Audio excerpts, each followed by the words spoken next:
What's up, guys? Skittlerampage here. So, this will be my Shazam review. I keep calling it Captain Marvel because, all day I've been just be like, oh, I gotta do the review. Gotta do the review. Okay. I keep saying, oh, I gotta do the Captain Marvel review. And I'm just like, why do you keep saying that? It's not, it technically is Captain Marvel, but, it's not. So, this review will have spoilers. So if you don't want to see the spoilers, I guess leave now. So I just want to let you guys know that. And then I'll put that in the title as well, just in case. But I always say disclaimers at the beginning. There will be spoilers because I love talking about all the aspects and all the cool parts of the movie. So, yeah. So, obviously, I'm going to share the parts that I thought were cringy, the parts that I thought, super cringy, the funny parts, the awesome parts. Just, I'm just going to tell you how I felt in the theater, all right? The theater was not packed. If you are new here, then I just know I do not like packed theaters like that. So, all the crunching, all the noises, I just don't like it. So it makes me freak out. And it ruins the experience of the movie. Anyway, so we start off with a little kid, the main villain. He's driving with his father. His father's and his older brother are really mean to him. They're just kind of man's man and rich guys, and they're a rich family. He's just oh, do this, do that. And it's he's mean to his son. The wizard summons him, the kid, and then the kid turns out to be unworthy. Then you fast forward later on. He's the villain in the movie. The creepy eye man. I forgot his name. It's Dr. S something. So fast forward, we get to Billy. We learn this. What I loved is I didn't know much about Shazam other than his little backstory that Billy Batson was an orphan. Well, he's not an orphan, I guess. I guess he technically is, but he was put in foster homes because his mom's there. It was really, really messed up, but we'll get into that with when he met his mom and everything. So he's just a foster home kid, keeps running in and out. It shows him trying to find his mom, and he strikes out, uses police scanners. That was pretty funny if you guys seen the movie, but it just officially came out yesterday, so I don't know how many of you have seen it. He strikes out finding his mom, so that kind of sucks. That's the first kick in the heart, oh, Billy, we hope you find your mom. Sucks when he finds his mom. Anyways, so then fast forward, the evil dude, he saw these symbols and he spent his whole life, the 7 deadly sins, told him to find them, and he spent his whole life trying to find the mystical door to get back to Shazam's lair, as they like to call it. And by the way, Zachary Levi did a phenomenal job. Okay, it was cringy and little cheesy at parts, but overall he did a phenomenal job. Just what Shazam's supposed to be. He's a 14-year-old kid, so he's gonna act like a 14-year-old kid, and they captured that so well. It was insane. Then the villain gets there, he grabs the eye like he was going to, and he gets in the 7 deadly sins. They all go into him. He beats up the wizard and leaves. So then the wizard finally summons Shazam after he did. And I guess when he said he needs them to find him a worthy opponent, he finally finds one with Billy, because when at the new foster home he's at, there's 6 other kids, 5 or 6 other kids. I think it's 5. But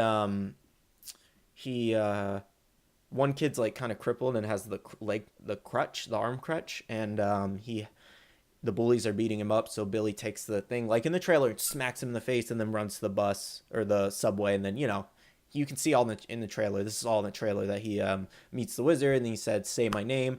The cringy part that I thought was they used the weirdest actor for him, I guess. I don't know. I guess he has so many roles and he's made such a name for himself. I forget his name. I can't name off the top of my head, but one of my favorite movies that he is in is Never Back Down, and I think that's the first one, actually. It's either number 1 or 2 that he's in, and he's awesome. The guy goes, "Thank you." He goes, "You won't be thanking me tomorrow." And it's just awesome. Legendary scene. If you guys haven't seen Never Back Down, the trilogy, I think it's a trilogy, then definitely go check it out.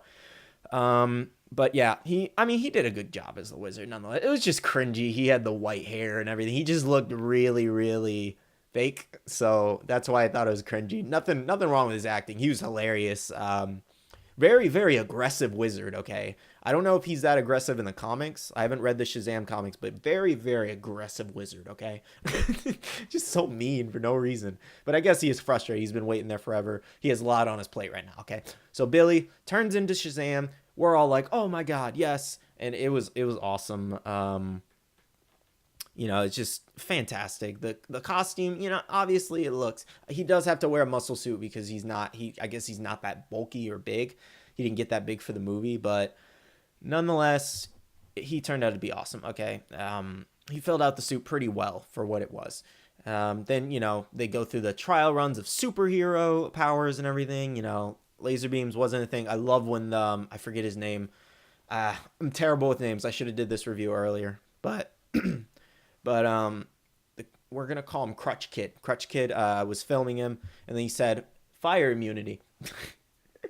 They were doing the teleportation test between two boxes. Shazam got in one of the boxes, and then he lit the box on fire, and then he goes, "I'm sorry, please don't hurt me." He freaking ran away. He's like, so he has fire immunity, so that's good to know. Bullet immunity, not bulletproof. Bullet immunity. Really, really hilarious. Oh, and then the end scene credit we'll talk about, and then whose cameo came in. I think most of you heard this like little leaks and everything of it. But just the action overall and the comedy. I think this was more of a family movie than a comedy. Like it was funny at some parts, but not too funny. Not like overwhelmingly forced funny. I love when he charges everybody's phone. The guy's like, "What the heck, man?" It was funny. The main villain threw his brother out a window and let the greed sen eat his father. So that was kind of crazy. He really hated them. So, could tell he just consumed with hatred and everything. So that was definitely cool. Just seeing the Seven Deadly Sins, it reminded me exactly of the Seven Deadly Sins anime.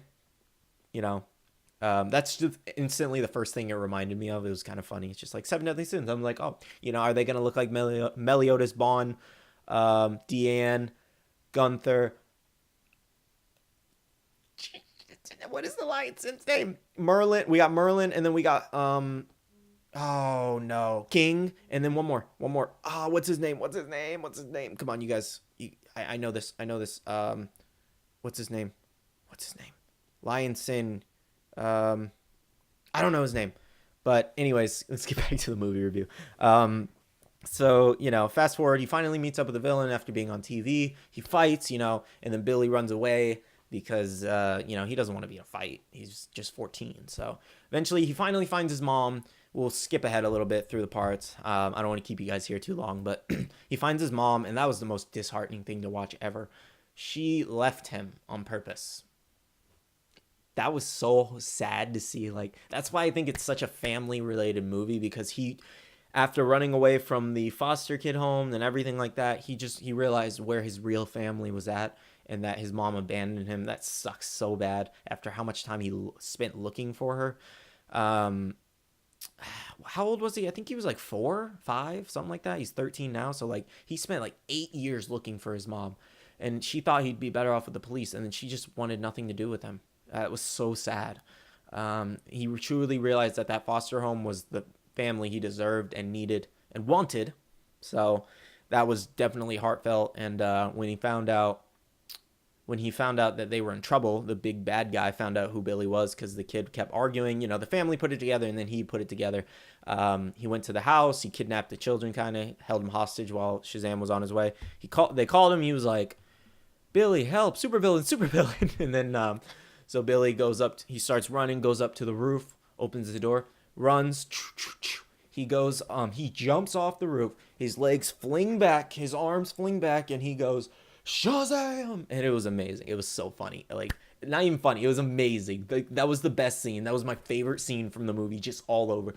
I could watch that part a million times where he goes, "Shazam!" It's just, he got the yell right, the action pose right, jumping off the roof right. Everything was timed amazing. And that's just, I don't know why I like that just 5-10 second scene, but I loved it so much. It was just phenomenal. That was my favorite part out of the whole movie. It's kind of crazy that was my favorite part, but top notch, my favorite parts. Later on, when they're fighting the Sens and Shazam realizes he has a family here and he can make a family from what the wizard said, his words. The wizard's a little vague on his words. He likes to use riddles, but I just spit everywhere. Good Lord, I'm too excited. I told you, talking about that Shazam part, it just got me hyped. That I was so hyped in the theater, you have no idea. I was just smiling and cheesing like crazy. Like now, it has me wanting to perform it, jump off a rooftop, and say Shazam. Nothing, I'm gonna die, but it's fine as long as I can reenact it. The Shazam kids, they were a little cringy, I'm not gonna lie, but then again, they were kids. I felt the older girl who looked similar to Shazam's costume, she wasn't really doing anything too much fighting wise. I forget what her power was, because they seemed to all each get a power. One got of Shazam, and then Shazam keeps all his powers, but they're kind of just branched off in each powers. I didn't realize that's how that worked. If that isn't, then I apologize, but what it seemed like was one of them was flying, one was super speed, strength, and then so on and so on. So I guess they branch out and split the powers, but still, it's a superpower Shazam family, so it was amazing. And I believe all they have to say is Shazam, right? Or do they have to touch the staff every time to turn Shazam? Because in Flashpoint, they all turned into Shazam kids, so I think. Or maybe they all make into one Shazam, I think in Flashpoint, that's how it was. I don't remember. I don't remember off the top of my head. I wanted to go back and watch Flashpoint because it reminded me of the movie reminded me of Flashpoint in that scene. And then Wonder Woman killed him, so that sucked. But nonetheless, it was a phenomenal movie. The ending was great. Oh, the end scene, close to the end scene credit, Superman appeared up. Like, whoa, who was expecting Superman to come? That was amazing. He made his promise. He didn't make his promise to show up at the kids' lunch because he was like bragging. He's like, I know the Red Cyclone. Like the bullies are like, if you don't, we're gonna beat you up. So later on in the movie, it was that's what I'm talking about. Heartfelt. That's just, they even went to he remembered his promise and he went there and he brought Superman. Come on. Granted, they showed up the chest down, but just because Henry was out as Superman, I guess, at the time while they were filming. So a lot of legal and craziness with the Warner Brothers and that. So, oh well. But it was really cool to have a cameo. And they debated doing this cameo, I read, because they didn't want it to take away from Shazam. But also when they soon realized that it wouldn't take away from the story because it was just, the whole movie was directed towards Shazam anyways. So it wasn't going to do anything. But they just wanted it to be Shazam's origin story. And that makes sense because they also said that he deserves, his origin story is big enough and well known to have his own movie. So I guess if the origin story is big enough and well known, then they'll probably make movies out of him, DC and Marvel later on. So I think you guys got to get your favorite heroes out there. So if you have a favorite superhero from DC or Marvel, list it down below. I want to know what your favorite hero is and villain. Hero and villain. But pretty much, I love the movie. I give it a 8 out of 10.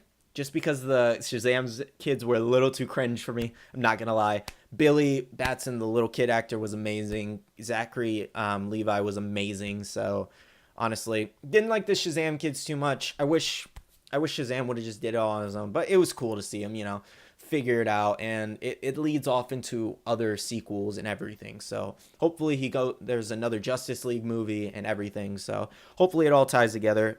Glad they brought Superman in there so it shows that he's part of that and he's getting in there, so hopefully they'll pick their Batman and new Superman and we'll see what's going on with that. But anyways, I hope you guys enjoyed this review and tell me if you've watched the movie, tell me what you thought about, and remember to list your favorite hero and villain at the end. All right, see you guys in the next one. See you guys later. Bye.